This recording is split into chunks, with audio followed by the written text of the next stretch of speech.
ओम श्री गणेशाय नमः। स्वागत है आप सभी का। ज्योतिष की जानकारी के लिए इस चैनल को जरूर सब्सक्राइब करें।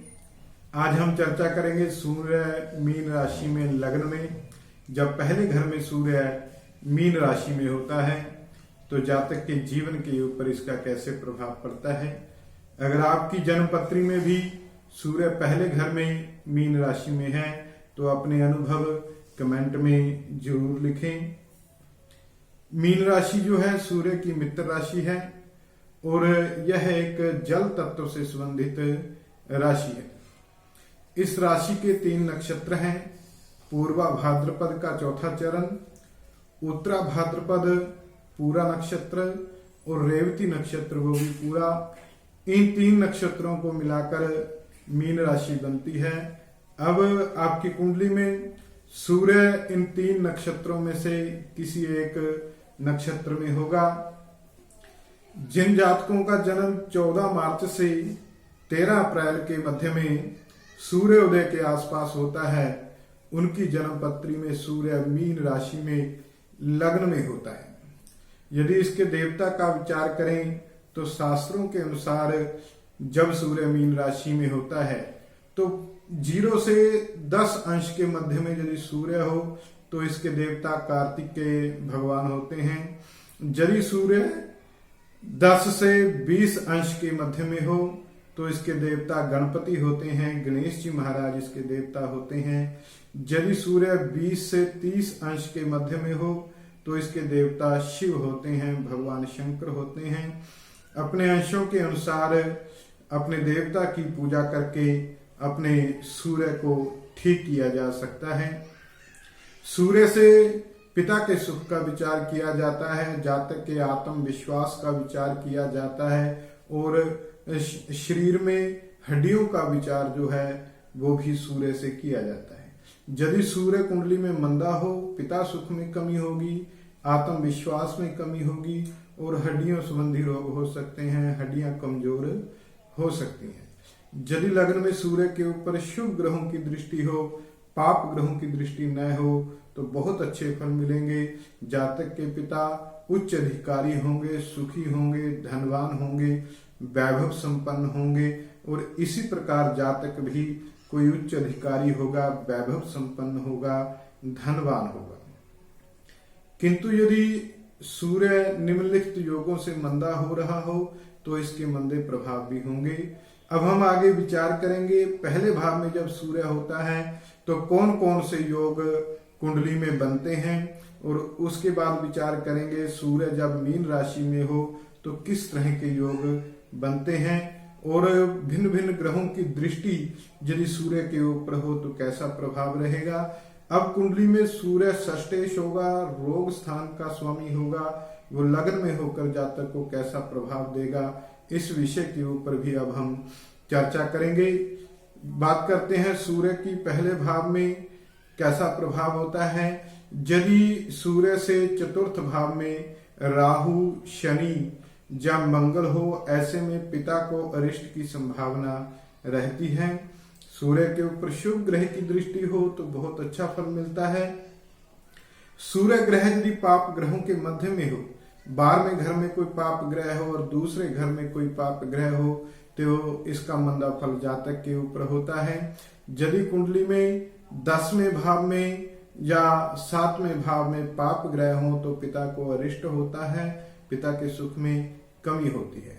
यदि सूर्य नवांश कुंडली में मंगल की राशि में है और लग्न कुंडली में सूर्य के ऊपर शनि की दृष्टि है तो ऐसे में जातक के जन्म से पहले पिता घर छोड़ देते हैं अथवा कोई अनहोनी हो जाती है। उसके बाद आगे विचार करते हैं सूर्य से यदि 5वें भाव में, 7वें भाव में, 9वें भाव में किसी एक भाव में 2 पाप ग्रह बैठे हों तो ऐसे में जन्म के समय जब जातक का जन्म होगा उस समय पिता किसी बंधन में होंगे अथवा कारागार में हो सकते हैं। यदि सूर्य पाप ग्रह से युक्त हो, पाप ग्रह की दृष्टि हो तो जातक की आयु के 3रे साल में जातक को कष्ट हो सकता है और 15वें साल में भी जातक को कष्ट हो सकता है। इसमें ज्वर पीड़ा आदि कष्ट जातक को हो सकते हैं। यदि कुंडली के सप्तम भाव में या पंचम भाव में चंद्रमा हो, अष्टम भाव में पाप ग्रह हो, तो ऐसे में अल्पायु योग बनेगा। यदि अरिष्ट नाशक योग कुंडली में ना हो तो जातक रोगग्रस्त रह सकता है। यदि कुंडली में सप्तम भाव में चंद्रमा हो तो ऐसे में कानन पुत्र की प्राप्ति का योग बनेगा। जातक को विवाह से पहले ही संतान की संभावना रहेगी, अथवा जातक की जो स्त्री होगी वह अविवाहित होगी, विवाह से पहले संतान होने का योग बनेगा। ऐसी संतान को कानिन संतान कहा गया है। और सूर्य लग्न में हो और चंद्रमा यदि सप्तम भाव में हो और शनि की दृष्टि हो तो भी कुंडली में मंदा योग बनेगा। यदि कुंडली के सप्तम भाव में मंगल हो तो जातक को मति भ्रम हो सकता है, मानसिक रोग हो सकते हैं। और ऐसे ही यदि मंगल और शनि की युति भी कुंडली के सप्तम भाव में हो तो भी जातक को मानसिक समस्याएं हो सकती हैं। जिन जातकों का लग्न में सूर्य होता है उनको 4 कोनों वाले मकान में रहना चाहिए, चतुर्भुज मकान में रहना चाहिए, जिसकी लंबाई और चौड़ाई बराबर हो, तो बहुत शुभ फल ऐसे जातकों को मिलता है। और लग्न में सूर्य हो तो पूर्णमासी का व्रत करने से, सत्यनारायण भगवान का व्रत करना बहुत ही शुभ रहता है जातक के लिए। जब लग्न में सूर्य होता है तो जातक अल्प केश वाला होता है, सिर के ऊपर बाल कम होते हैं, धीरे धीरे झड़ने लग जाते हैं। और ऐसे जातक लंबे कद के होते हैं, कुछ आलसी स्वभाव के होते हैं और क्रोधी स्वभाव के होते हैं। कभी कभी बहुत ही प्रचंड रूप भी ऐसे जातक धारण कर लेते हैं। और लग्न में सूर्य के प्रभाव से जातक अभिमानी होते हैं, शूरवीर होते हैं। और इनका एक स्वभाव होता है कि कभी किसी को क्षमा नहीं करते, शत्रु को कभी क्षमा नहीं करते। और लग्न का सूर्य नेत्र रोग की समस्या भी जातक को दे देता है। लग्न में सूर्य होने से जातक का मन अक्सर बंधु बांधवों, स्त्री पुत्र आदि से संतप्त रहता है, दुखी रहता है। लग्न में सूर्य शुभ प्रभाव में हो तो जातक अपने पिता का भक्त होता है, पिता की सेवा करने वाला होता है। और लग्न में सूर्य के प्रभाव से जातक प्रदेश यात्रा भी कर सकता है, या अपने ही देश में बहुत से सफर जातक को करने पड़ सकते हैं। और यदि कोई नौकरी आदि करते हैं तो स्थानांतरण की संभावना रहती है, जातक एक स्थान से छोड़कर दूसरे स्थान में भी निवास कर सकता है। लग्न में सूर्य के प्रभाव से जातक बहुत आत्मविश्वासी होते हैं, बहुत ही उदार हृदय के होते हैं और इनका निश्चय बहुत दृढ़ होता है। जिस काम की भी सोच लें उस काम को हर हालत में पूर्ण करते हैं। अभिमान के कारण ऐसे जातक छोटी चीजों का तिरस्कार करने वाले भी हो सकते हैं। यदि कुंडली में मंगल पंचम भाव में हो, शनि अष्टम भाव में हो और चंद्रमा नवम भाव में हो तो ऐसे में ऊंचाई से गिरने से मरण होता है, ऊंचाई से गिरने का भय होता है। लग्न में सूर्य के प्रभाव से जातक को बाग बगीचों का शौक होता है, जातक बाग बगीचे में घूमना बहुत पसंद करते हैं। लग्न में सूर्य होने पर 2 प्रभाव इसके विशेष होते हैं, एक तो मन संतप्त रहता है और दूसरा जातक जीवन में बहुत प्रगति करते हैं, कोई उच्च अधिकार ऐसे जातक प्राप्त करते हैं। यदि कुंडली में शनि अष्टम भाव में हो तो पत्नी को कष्ट होता है, गृहस्थ सुख में कमी होती है, एक से अधिक विवाह भी जातक के हो सकते हैं। यदि कुंडली में मंगल पंचम भाव में हो तो केतु मंदा होगा, जिस कारण संतानहीनता का योग बनेगा। यदि कुंडली में 12वें भाव में मंगल हो तो ऐसे जातक अपनी माता से द्वेष करते हैं किंतु परोपकार करने वाले होते हैं। लग्न में जब सूर्य होगा मीन राशि में तो जातक रोगी हो सकता है और नान के पक्ष से मामा आदि से जातक को पीड़ा होती है, कष्ट होती है, या अपने नानकों के साथ जातक का मन मुटाव रह सकता है। ऐसे जातक के मस्तक में कोई व्रण हो सकता है और सूर्य जब षष्ठेश होकर लग्न में होता है तो ऐसे जातक व्यभिचारी भी हो सकते हैं और ऐसे जातक बहुत ज्यादा कामासक्त होने के कारण हानि उठाते हैं, कष्ट उठाते हैं। लग्न में सूर्य के प्रभाव से जातक नट हो सकते हैं और अभिनय करने में कुशल होते हैं। ऐसे जातकों को खांसी की समस्या हो सकती है और संग्रहणी रोग की संभावना रहती है। यदि सूर्य मंदा हो रहा हो तो ऐसे जातकों को सिर दर्द की समस्या भी होती है। मीन राशि में सूर्य होने से जातक विद्वान होते हैं, जीवन में सफलता प्राप्त करते हैं और कुटिल स्वभाव के ऐसे जातक होते हैं। राजनीति में भी ऐसे जातक बहुत सफलता प्राप्त करते हैं। सूर्य के प्रभाव से जातक बोलने में चतुर होता है, कोई अच्छा वक्ता भी जातक हो सकता है और कोई धार्मिक उपदेशक भी ऐसा जातक हो सकता है। सूर्य मीन राशि में होने से जातक मित्रों से युक्त होगा, बहुत से मित्र ऐसे जातक के होंगे। जातक धनी होगा, यशस्वी होगा और संतान सुख प्राप्त करेगा, पुत्र का सुख जातक प्राप्त करता है।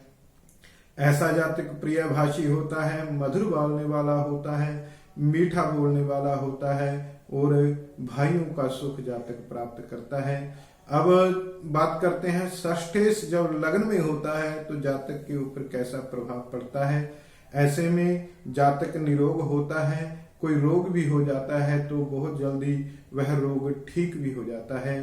और सूर्य जब षष्ठेश होकर लग्न में होता है तो जातक अपने कुटुंब को, अपने परिवार को कष्ट देने वाला हो सकता है और जातक के शत्रुओं का भी नाश होता है। किंतु जातक के उत्साह में जातक के कुछ कमी हो सकती है। चंचल स्वभाव जातक का होगा और 50 वर्ष की आयु के बाद जातक आलसी होना शुरू हो जाएगा, किंतु जवानी में जातक बहुत परिश्रमी होगा। अब हम दृष्टि का प्रभाव का विचार करते हैं। सूर्य के ऊपर भिन्न भिन्न ग्रहों की दृष्टि होने से जातक को कैसा प्रभाव प्राप्त होगा। यदि सूर्य के ऊपर चंद्रमा की दृष्टि हो तो ऐसे में जातक कुशल वक्ता होता है, भाषण देने में बहुत कुशल होता है, परम बुद्धिमान होता है, वैभवशाली होता है, धन धान्य से संपन्न होता है, पुत्र सुख को प्राप्त करता है और कुंडली में राजयोग बनेगा, जातक बहुत सुखी होगा और चंद्रमा की दृष्टि के प्रभाव से जातक शोक रहित होगा और बहुत सुंदर होगा। यदि मंगल की दृष्टि लग्न में सूर्य के ऊपर हो तो जातक वीर होता है, प्रतापी होता है और शत्रुओं का नाश करने वाला होता है। ऐसा जातक स्पष्ट वक्ता होता है, सीधी बात, साफ बात सामने वाले को बोल देते हैं और धनी होते हैं, धनवान होते हैं, किंतु स्वभाव कुछ उग्र इनका हो सकता है, स्वभाव कुछ प्रचंड ज्यादा ही हो सकता है।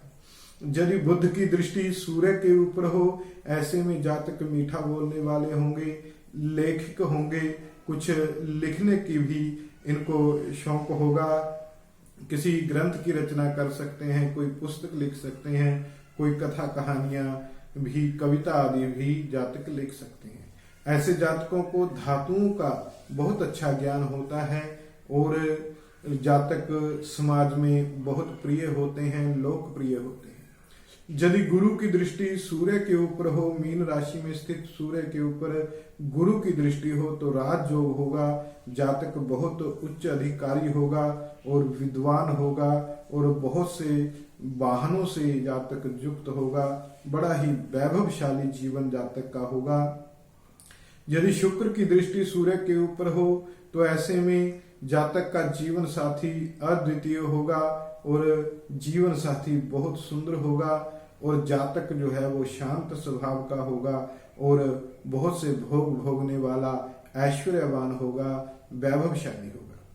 यदि लग्न में स्थित सूर्य के ऊपर शनि की दृष्टि हो तो ऐसे में जातक मलिन भेष होगा, कुछ अपवित्र अवस्था में जातक रह सकता है और पराया अन्न, दूसरे का दिया हुआ अन्न खाने वाला जातक होता है और ऐसे जातक पशुपालक भी हो सकते हैं। यदि आपकी कुंडली में भी सूर्य लग्न में मीन राशि में है तो अपने अनुभव कमेंट में जरूर लिखें। जय श्री कृष्णा। जय श्री राम।